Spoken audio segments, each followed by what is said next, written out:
Start. ये 14 test है number. तो आपने देखा कि करेक्शन के अंदर रूल ज़्यादातर जो हमारे आ रहे हैं वो बेसिक ही आ रहे हैं। डायरेक्ट इनडायरेक्ट का आ गया, ठीक, टेंसेस के बहुत आ रहे हैं, डायरेक्ट के अंदर बहुत आ रहे हैं, प्रीपोजिशन से रूल आ रहे हैं, 3-4 तो बहुत ज़्यादा, रूल ऑफ द वर्ब से बहुत आ रहे हैं। तो ये एक पैटर्न बताते हैं आपको कि भाई इस पैटर्न पे हमें पढ़ना चाहिए और ये रूल हमारे टिप्स पे होने चाहिए। नाउन्स में से बहुत आ रहे हैं, लेकिन हमें जिसमें नहीं है कंडीशनल सेंटेंस अक्सर 1-2 आ रहा है, हर रिपीटेशन, क्वेश्चन टैग बहुत आ रहे हैं। तो ये रूल्स हमारे टिप्स पे होने चाहिए। जब ये सेंटेंस आए तो हमें सोचना भी ना पड़े और हमें एकदम आंसर पहुंचे, इसमें गलती है। इस तरीके से अप्रोच हमें अपनानी है। चलो अभी करते हैं हम लोग। तो 91, the managing director along with the staff. एक रूल बताया था आपको, ये वर्ब्स का रूल है, रूल्स ऑफ द वर्ब्स है। आपको कई सारे वर्ड बताए थे, 1-2 लिख देते हैं। With, along with, together with, as well as, besides, and not, ये लगभग 8-10 वर्ड थे। with, along with, together with, as well as, besides, in addition to, and not, and like, ये बताए थे कि इनसे अगर 2 सब्जेक्ट जुड़े हुए हैं, जब 2 सब्जेक्ट जुड़े, मान लो ए व्यक्ति है और बी व्यक्ति है, ये दोनों ए और बी के बीच में ये वर्ड लगे हुए हैं, तो इसमें जो वर्ब आएगी वो पहले वाले सब्जेक्ट के अनुसार आएगी। जैसे मान लीजिए मैं आपसे कहूं ए विद हिज फ्रेंड्स। अब मान लीजिए मुझे यहां फिल इन द ब्लैंक में मैं इज दूं और आर दूं, तो विद आ रहा है। जितने भी वर्ड हैं इसमें जो सबसे पहले जो सब्जेक्ट होता है उसके अनुसार वर्ब, ए एक व्यक्ति है तो क्या आना चाहिए, इज आना चाहिए। ये इसमें रूल है। अब इस रूल पर बेस आपको मैंने, देखो मैं आपको डायरेक्ट बता सकता था, आप डायरेक्ट सॉल्यूशन देख सकते हैं, बुक में भी अवेलेबल हैं, ऑफिशियल साइट पर भी अवेलेबल हो सकते हैं, तो आप उसको डायरेक्ट आंसर देख सकते हैं, लेकिन उसका फ़ायदा नहीं है। आप उस पूरे रूल को रिवाइज करें जिससे कि आपको आगे बेनिफिट मिले। तो द मैनेजिंग डायरेक्टर है और along with the staff members, तो इसमें मैनेजिंग डायरेक्टर के अकॉर्डिंग वर्ब लगनी चाहिए, तो यानी कि वर की जगह वाज आना चाहिए, वर की जगह वाज, कोई मीनिंग हमें मैटर नहीं कर रहा। तो 91 में वर की जगह वाज, यानी कि इसमें करेक्शन जो है वो ए में ही आ रही है, करेक्शन इसमें ए में ही आ जाएगी। ये 91 हमारा कंप्लीट हो गया। ठीक है भैया। अब आइए 92,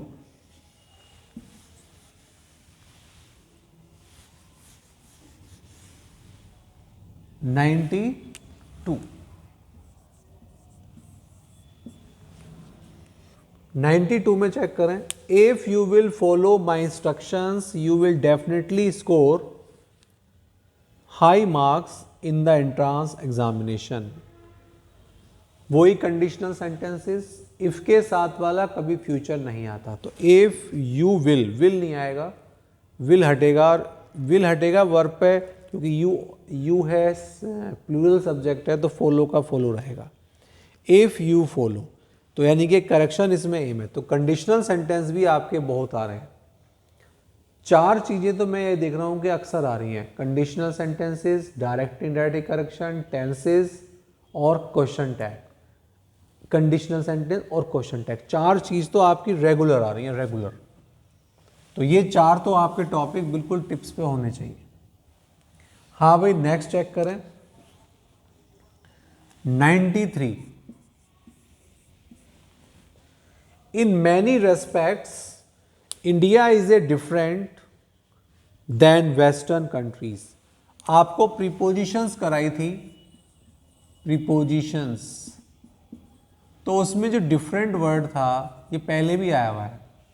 डिफरेंट के साथ प्रीपोजिशन जो आती है, राइट प्रीपोजिशन जो आती है वो फ्रॉम आती है, देन नहीं आती।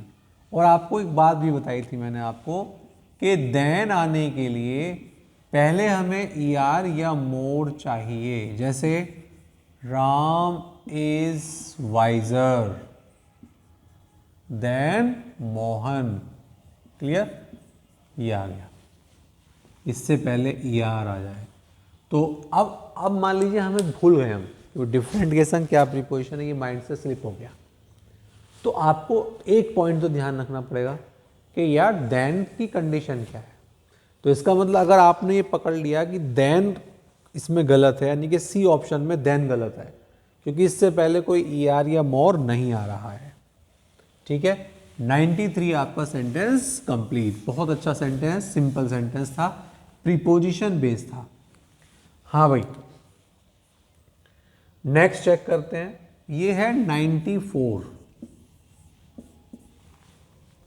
The members of the family as soon as became the members of the family the members of the family soon became aware what had taken place। C option में गलती है। हाँ भाई, कल ही बताया था आपको, कल ही बताया था अवेयर, बिवेयर, डाइट तो आया भी है और ये अब आ गया। ठीक है, इन सब के साथ ऑफ प्रीपोजिशन आती है। अवेयर मीन्स होता है जागरूक होना। अवेयर मीन्स जागरूक होना, जानना। I am aware of all the books, मैं सभी किताबों के बारे में जानता हूँ। तो अवेयर ऑफ, किसी चीज़ से परिचित होना, अवेयर ऑफ। तो यानी कि यहाँ पर गलती जो है वो अवेयर के बाद ऑफ आना है। तो ये गलती कौन से ऑप्शन में माने जाएंगे? सी में मानी जाएगी। 94 में सी ऑप्शन में गलती है। और सही क्या करा हमने? अवेयर के साथ ऑफ लगाया। हाँ भाई, नेक्स्ट सेंटेंस 95।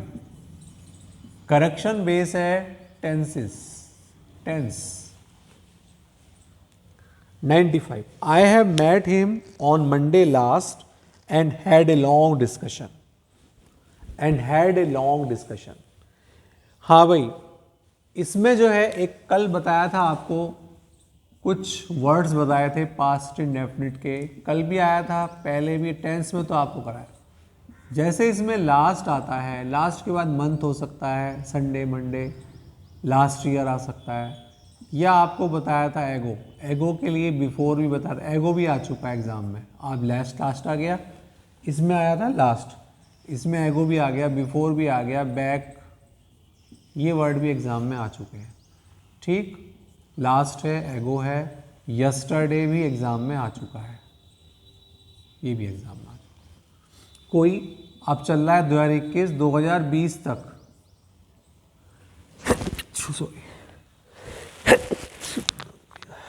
2020 तक जो भी ईयर है वो सब पास्ट है। तो इसमें पास्ट इंडेफिनिट में करते क्या है?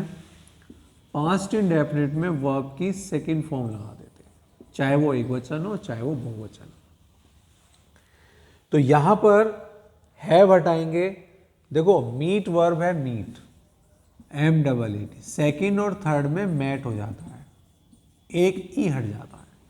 हैव हटा दो केवल, तो I met him on Monday last. जब भी डेट होती है, दिन के नाम होते हैं, डेट है, जैसे कोई भी डेट, ऑन 15 अगस्त, ऑन 26 जनवरी, तो जो डेट होती है इनसे पहले प्रीपोजिशन ऑन आता है। और जो डे होते हैं, on Monday, on Sunday, come on Monday, ठीक है, कम ऑन संडे। तो जब डेट होती है और दिनों के नाम होते हैं तो प्रीपोजिशन उसमें ऑन का प्रयोग किया जाता है। तो वो सेंटेंस के साथ साथ हम बहुत सारी चीज़ें समझ लेते हैं और हमारे लिए भी आसान हो जाता है। तो be regular in watching these videos more beneficial.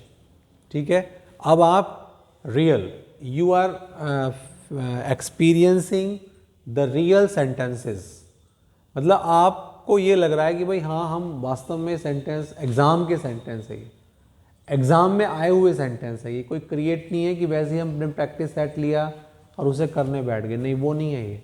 ये सेंटेंस वो हैं जो एग्ज़ाम में आए हुए हैं। हाँ भाई, नेक्स्ट सेंटेंस करेंगे 96।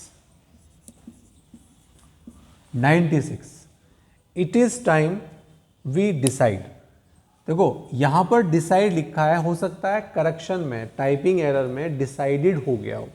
तो आपको एक रूल बताया था, अगर आपको ध्यान आ रहा हो, इट इज़ टाइम। जब भी ये होगा तो आगे जो होगा वो पास्ट इंडेफिनिट होगा। जैसे मान लीजिए मैं आपसे कहूँ it is time he dash this work, तो और मैं कहूँ डू, तो इट इज़ टाइम आते ही आपको पास्ट वर्ब की सेकंड फॉर्म, डू की सेकंड फॉर्म क्या होती है, डिड। ऐसे एग्जाम में आता है। फिल इन द ब्लैंक में आ जाए, यहाँ पे स्पॉटिंग द एरर्स में आ गया। तो it is time, typing error में हो सकता है उसने डिसाइडेड ही लिख दिया हो, DECIDED, तो वो गलत था। हमें यहाँ पर पोर्शन जो गलती है वो बी पोर्शन में गलत था। यहाँ पे डिसाइड दे रखा है, हमें डिसाइडेड करना है। फर्स्ट फॉर्म दे रखी है, हमें सेकंड फॉर्म करनी है। क्लियर? ये हमारा 96 सेंटेंस कंप्लीटेड। 96 कंप्लीट हो गया। 97 में चेक करें। He likes the sceneries. एक नाउन कराए थे आपको, नाउन्स के रूल्स, ये नाउन्स में से आया है। एक वर्ड बताया था आपको SCN या सीनरी, एक वर्ड बताया था फर्नीचर,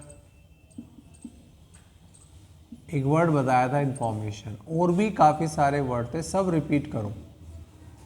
ये वर्ड एज इट रहते हैं, इनमें कोई चेंज नहीं है, इनमें कोई एस नहीं लगाते, इनमें कोई एस नहीं लगाते, ना सीनरीज होता, ना फर्नीचर्स होता, ना इंफॉर्मेशंस होता, और इनको ऑलवेज सिंगुलर माना जाता है।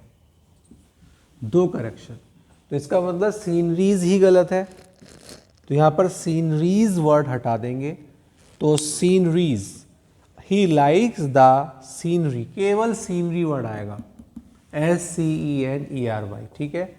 या फिर एक काम हो सकता है, सीन्स वर्ड हमने सुना है, सीन्स, सीन दृश्य तो सुना है, लेकिन सीनरी अलग चीज है, ठीक है, सीनरी, तो इसको इतना ही रखते हैं।